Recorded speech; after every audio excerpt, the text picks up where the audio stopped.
اچھا، اب یہ سوال کیا جائے اگر آپ سے کہ ایک شخص پوری ظاہری شریعت اپنا لے، نہانا دھونا، غسل کرنا، وضو کرنا، داڑھی شریف، امامہ شریف، سب کچھ کر لے، لیکن وہ شریعت حقہ یعنی نفس کی طہارت کا اہتمام نہ کرے، تو کیا دین میں کامیابی حاصل ہو جائے گی؟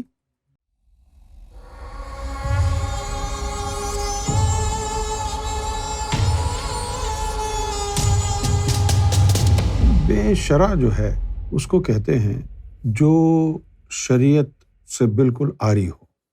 شرع جو ہے شریعت کو کہتے ہیں عربی زبان میں۔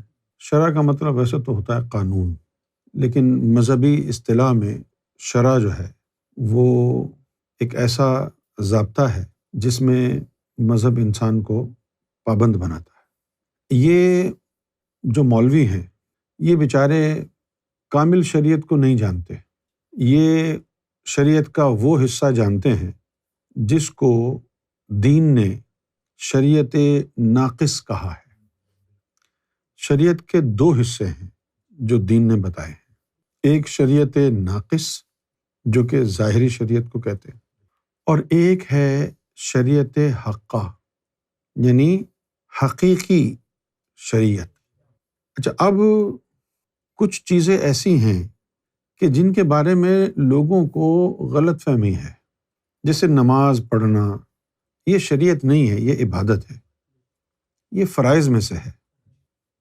سلطان حق باہو کی جو کتابیں بھری ہوئی ہیں ان میں بھی جگہ جگہ یہی لکھا ہے کہ جو بے شرع فقیر ہوتا ہے اس پر شیطان کی لعنت پڑتی ہے۔ سرکار گوھر شاہی نے بھی کہا ہے کہ شریعت کے بغیر انسان آگے بڑھتا نہیں۔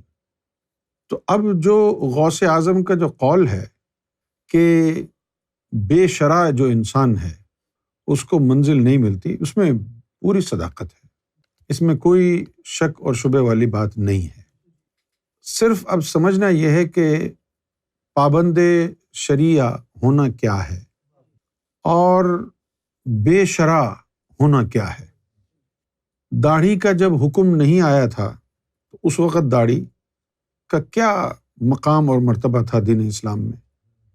یہاں پر لوگ کنفیوز کرتے ہیں دو باتوں کو، ایک ہے سنت رسول اور ایک ہے شرعی عمل۔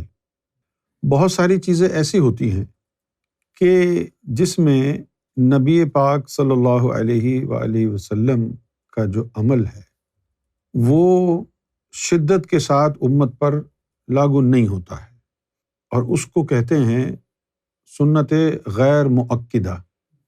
تو سنت غیر مؤکدہ اگر ادا کر لی جائے تو ثواب کا کام ہے، اور ادا نہ کی جائے تو کوئی گناہ نہیں ہے۔ لیکن ایک ہوتی ہے سنت مؤکدہ۔ سنت مؤکدہ کو ترک نہیں کیا جا سکتا۔ پاک صاف رہنا یہ شریعت کی ریکوائرمنٹ ہے۔ اپنی زبان کو پاک رکھنا، اپنے جسم کو پاک رکھنا، یہ شریعت کی ریکوائرمنٹ ہے۔ اور پھر لطیفہ نفس کو پاک رکھنا یہ شریعت کی ریکوائرمنٹ ہے۔ جسم کو پاک رکھنا یہ شریعت ناقصہ ہے۔ اب ناقصہ کا مطلب کیا ہے یہ جاننا ضروری ہے۔ ناقص کا مطلب یہ نہیں ہے کہ بیکار ہے یا کھوٹ ہے۔ ناقص کا مطلب یہ ہے کہ صفائی ادھوری ہے، نقص ہے، کامل نہیں ہے۔ جس طرح عورت کے بارے میں کہا جاتا ہے کہ اس کی عقل ناقص ہے، تو ناقص کا مطلب یہ نہیں ہے کہ اس کی عقل خراب ہے، ناقص کا مطلب یہ ہے کہ عقل ادھوری ہے۔ تو یہ ظاہری شریعت جسے ہم شریعت ناقصہ کہا گیا ہے۔ داتا علی حجویری کی کتاب اٹھائیں، غوث اعظم کی کتاب اٹھائیں، آپ سلطان حق باہو کی کتاب اٹھائیں تو آپ کو پتہ چلے گا کہ یہ جو ظاہری شریعت ہے اس ظاہری شریعت کو شریعت ناقصہ کہا گیا ہے۔ تو ناقصہ کا مطلب کیا ہوا کہ آپ نے ظاہری شریعت پوری اپنا لی، اس کے باوجود بھی ادھورا کام ہوا ہے، ابھی پورا کام نہیں ہوا۔ آپ نے وضو کر لیا، آپ نے غسل کر لیا، لیکن ابھی بھی طہارت آپ کی کامل نہیں ہے۔ کہ جسم پاک صاف کرنے کے باوجود بھی برے برے خیالات جو آ رہے ہیں، فاسد خیالات جو آ رہے ہیں، وہ آپ کی ادھوری طہارت کا بھانڈا پھوڑ رہے ہیں۔ تو اس شریعت کو کامل کرنا کیا ہوا پھر؟ کہ ظاہری شریعت کے ساتھ ساتھ اپنے نفس کو بھی پاک صاف کیا جائے۔ جب نفس بھی پاک ہو جائے گا تو اب یہ شریعت حقہ ہے۔ اب آپ کو شریعت سے فائدہ ہونا شروع ہوگا، اس سے پہلے نہیں ہوتا۔ اچھا، اب یہ سوال کیا جائے اگر آپ سے کہ ایک شخص پوری ظاہری شریعت اپنا لے، نہانا دھونا، غسل کرنا، وضو کرنا، داڑھی شریف، امامہ شریف، سب کچھ کر لے، لیکن وہ شریعت حقہ یعنی نفس کی طہارت کا اہتمام نہ کرے، تو کیا دین میں کامیابی حاصل ہو جائے گی؟ قطعی نہیں۔ کیوں نہیں؟ کیونکہ قرآن نے کہا قد افلح من تزکیٰ، کہ کامیاب وہ ہوگا جس نے اپنے نفس کو پاک کر لیا۔ تو ایک ایسا شخص جو ساری ظاہری شریعت کو اپنا لیتا ہے، کیا اسے باشرع کہا جا سکتا ہے جبکہ شریعت پر اس نے پورا عمل نہیں کیا؟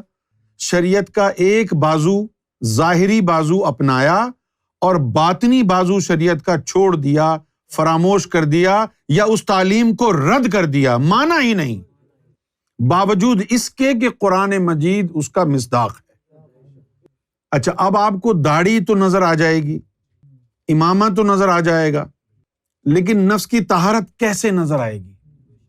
نفس کی طہارت نظر آئے گی جیسے ہمارے ساتھ بہت سے لوگ لگے، سرکار سے ان کی نسبت کو 40 سال ہو گئے، اور وہ اس وقت بھی اس مغالطے میں ہیں کہ وہ ذاکر قلبی ہیں، لیکن جب ان کے کردار کی طرف نظر ڈالیں تو بہتان ترازی، غیبت کرنا، دل آزاری کرنا، لوگوں کو تکلیف پہنچانا، جھوٹ بولنا، یہ تمام چیزیں آج بھی ان کی عادت ہے۔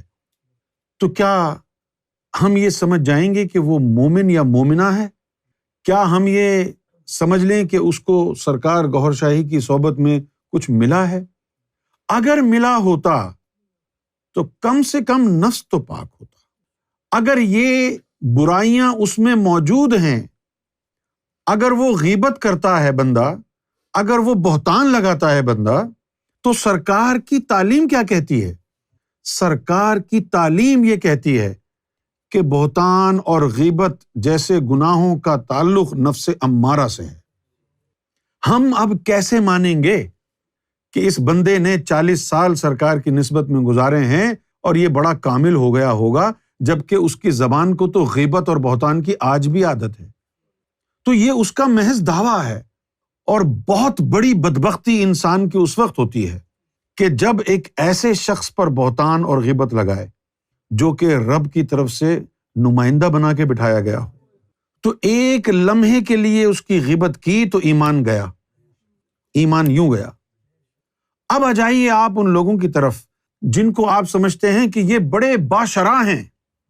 اگر یہ بہت بڑے باشرع ہیں تو ظاہری گندگی کی وجہ سے انسان کو آپ کے جسم سے بدبو آئے گی، اور نفس کی غلاظت کی وجہ سے آپ کے کردار کی بدبو آئے گی۔ یہ جھوٹ بولنے میں، حسد کرنے میں، بغض میں، غیبت میں، بہتان ترازی میں ملوث ہے، اس نے باطنی شریعت کو اپنایا نہیں۔ تو جس میں غیبت کرنے کی، بہتان لگانے کی، جھوٹ بولنے کی، حسد کی بیماریاں، تکبر کی بیماریاں ہوں گی، اس کو باشرع کیسے کہہ سکتے ہیں؟ شریعت کے 2 حصے ہو گئے نا، ایک تو ظاہری میں داڑھی ہے، جسم کی پاکیزگی ہے، اور باطن میں کیا ہے؟ باطن میں نفس کی طہارت ہے۔ نفس کی طہارت کا ثبوت کیا ہے؟ لوگ مجھ سے اگر پوچھیں کہ جی بتائیے میرا نفس پاک ہے، مجھ سے پوچھنے کی کیا ضرورت ہے؟ لوگوں سے پوچھو، کیا لوگ تم سے خوش ہیں؟ یا لوگ تم کو دیکھ کے نکل جاتے ہیں، راستہ بدل لیتے ہیں؟ کوئی ہے جو تمہاری صحبت میں گھنٹوں بیٹھ کے پرسکون رہے، کیا لوگوں کا جینا حرام کر رکھا ہے تم نے؟ یہ کردار کی بدبو انسان سے برداشت نہیں ہوتی۔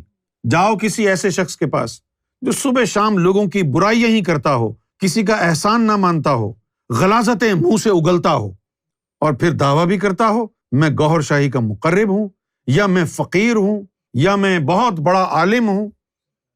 آنکھیں کھولنی ہوں گی عوام کو۔ جب دیکھا جائے گا کہ یہ شریعت پر عمل پیرا ہے یا نہیں، تو دو چیزیں دیکھی جائیں گی، ایک جسم کی طہارت اور دوسری نفس کی طہارت۔ جسم کی طہارت بدبو کی شکل میں آپ پر واضح ہو جائے گی، اور نفس کی طہارت یا غلاظت اس کے کردار میں جھلکے گی۔ اگر اس کا نفس پاک ہو گیا ہے تو وہ لوگوں کی غیبتیں نہیں کرے گا، کسی سے حسد نہیں کرے گا، اس میں تکبر کا شائبہ نہیں ہوگا، وہ بہتان نہیں لگائے گا، وہ غیبتیں نہیں کرے گا۔ اندر جب طہارت آ جائے گی انسان کے، تو اس کی زبان سے، اس کے کردار سے، اس کے اٹھنے بیٹھنے سے ظاہر ہوگی۔ غوث پاک رضی اللہ تعالی عنہ کا فرمان عین حق ہے۔ لیکن یہ جو مولوی ہیں، یہ وہ جاہل علماء ہیں جن کو طریقت کا تو چھوڑو، شریعت کا نہیں پتا۔ قرآن نے کہیں نہیں کہا کہ نہا لو گے، وضو کر لو گے تو دین میں کامیاب ہو جاؤ گے، لیکن قرآن نے یہ کہا ہے کہ نفس کو پاک کر لیا تو دین میں کامیاب ہو جاؤ گے۔ اور پھر اس کے بعد یہ مولوی جس کے لیے محمد رسول اللہ صلی اللہ علیہ وسلم نے فرمایا کہ آسمان کے نیچے زمین پر بدترین مخلوق ہوں گے اس دور کے علماء، فتنہ انہی سے برآمد ہوگا اور لوٹ کر انہی میں آئے گا۔ اور آج ہم دیکھ رہے ہیں یہ کتنی خوبصورت تبلیغ ہے، یہ کتنا خوبصورت پیغام ہے کہ بلا رنج و مجاہدہ سیدنا گوہر شاہی کی بارگاہ سے اذن ذکر قلب حاصل کر کے اپنے دنیا اور اپنے دین کو روشن اور منور کر لو، اور اس پیغام کے دشمن بن گئے ایسی ایسی باتیں لا کے کہ جن کا کوئی سر اور پیر نہیں۔ اپنا قبلہ درست کیجئے، عوام سے مخاطب ہوں۔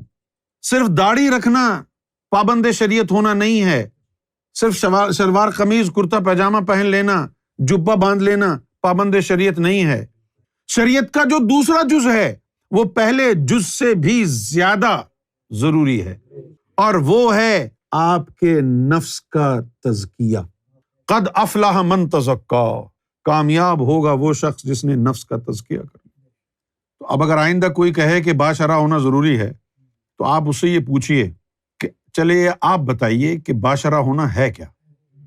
اب ایک نقطے کی طرف اور بھی اگر اجازت دیں آپ، مزے کی بات یہ ہے کہ ظاہری شریعت کو شریعت ناقصہ کہا ہے، اور باطنی شریعت نفس کی طہارت کو شریعت حقہ کہا ہے۔ اب اس چھوٹی سی نقطے کو اور سمجھے، میری طرف دیکھیے۔ شریعت ناقص ظاہری اور شریعت باطن تزکیہ نفس، اس کو کہا ہے شریعت حقہ۔ یہ دونوں مل جائیں گی تو شریعت کاملہ ہوگا۔ لیکن اگر شریعت ناقصہ نہ ہو، حقہ ہو، کامل تو نہیں ہوگا لیکن بے شرع نہیں کہلا سکتا، کیونکہ شریعت حقہ پر گامزن ہے، نفس پاک ہو چکا ہے، اور قرآن کا حکم ہے کہ قد افلح من تزکا، کامیابی ہو جائے گی شریعت حقہ کی وجہ سے۔ ظاہری شریعت میں کمزور بھی ہوا تو وہ تو ناقص تھی چیز جس میں کمزور تھا، جو زیادہ ضروری تھی وہ تو حاصل ہو گئی۔ تبھی تو علامہ اقبال جیسے لوگ بغیر داڑھی رکھے ولی بن گئے۔ اگر کوئی شخص یہ کہہ دے کہ یہ ظاہری شریعت ہی سب کچھ ہے اور داڑھیوں کا نہ ہونا بے شرع ہونا ہے، تو پھر علامہ اقبال مونچھیں رکھ کے داڑھی کٹوا کے وہ ولی کیسے بنے؟ وہ کیسے بنے ولی؟ شریعت حقہ کی وجہ سے۔ اور جنہوں نے شریعت ظاہر اور شریعت باطن دونوں کو ملایا وہ شریعت کامل میں ہو گئے، وہ شریعت کامل ہو گئی۔ لیکن اگر شریعت حقہ مل گئی اور شریعت ظاہری میں کمزور رہے، تب بھی منزل نہیں رکے گی، آگے بڑھ جاؤ گے، منزل نہیں رکے گی، آگے بڑھ جاؤ گے۔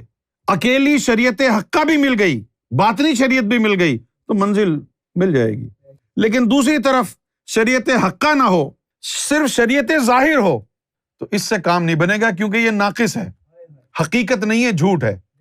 جھوٹ کیوں کہا اس کو؟ جیسے کہ انسان ہے، انسان کی کوئی حقیقت نہیں ہے۔ کیوں نہیں ہے؟ وہ جو ہم کہتے ہیں نا، اللہ کے انعاموں میں سے ایک نام ہے جس کو عمران خان صاحب بھی اپنے انداز میں بیان فرماتے ہیں، اللہ الحق ہے، یہ ہے نا؟ تو حق کیا ہوتا ہے؟ حق وہ ہوتا ہے جو ہمیشہ سے ہے، ہمیشہ رہے گا۔ انسان حق نہیں ہو سکتا، انسان مع الحق ہوتا ہے، انسان بالحق ہوتا ہے، حق کے ساتھ انسان حق نہیں ہو سکتا۔ وہ کیسے؟ انسان تو تھا ہی نہیں، بعد میں اس کو مارز وجود میں لایا گیا، تو یہ حقیقت نہیں ہے۔ حقیقت کیا ہے؟ جو ہمیشہ سے ہے، اللہ ہمیشہ سے ہے، وہ حق ہے، وہ حقیقت ہے۔ اور انسان، ایسا وقت آیا ہے کہ جب انسان کچھ تھا ہی نہیں، جو چیز ہو وہ حقیقت ہے، اور جو ہمیشہ سے نہ ہو وہ حقیقت نہیں ہے۔ اسی طریقے سے شریعت ناقص کو حق کیوں نہیں کہتے؟ پوچھئے کیوں نہیں کہتے؟ اس لیے نہیں کہتے کہ اندر پاکیزگی ہو تو پھر باہر کی پاکیزگی کام دکھاتی ہے۔ تیرے جسم پر میل لگا ہوا ہے، مہینوں سے نہیں نہایا تو، بدبو آ رہی ہے پسینے کی، ہیں، اور داغ پڑے ہوئے ہیں میل کے، ادھر ادھر ادھر بدبودار، اور تو نئے کپڑے پہن کے آ جائے، لوگ خوش ہوں گے دیکھ کے، سب تنقید کریں گے، یار جب نئے کپڑے پہنے ہیں تو اندر نہا دھو کر کے پہنتے نا۔ تو اگر یہ ریت اور رواج نکل جائے کہ نہانا دھونا چھوڑ دیں لوگ، میل اتارنا چھوڑ دیں لوگ، اور بس نئے نئے کپڑے پہننے لگیں، تو کیا کبھی بدبو ختم ہوگی؟ اور دوسرا انسان جو خوب رگڑ رگڑ کے اس نے دھو لیا اپنے آپ کو، نئے کپڑے نہیں، ایسے ہی کوئی سادہ سے کپڑے، عام سے کپڑے دھلے ہوئے وہ پہن لیے، تو اس کو کوئی شکایت کرے گا؟ اس لیے اس شریعت کی بھی ویلیو وہی ہے کہ کپڑے پاک صاف ہیں اس شریعت کے، لیکن اندر نفس اگر ناپاک ہے تو اس ناپاک نفس کے جسم کے اوپر صاف پوشاک کیسے اچھی لگے گی؟ اس سے کام نہیں چلے گا۔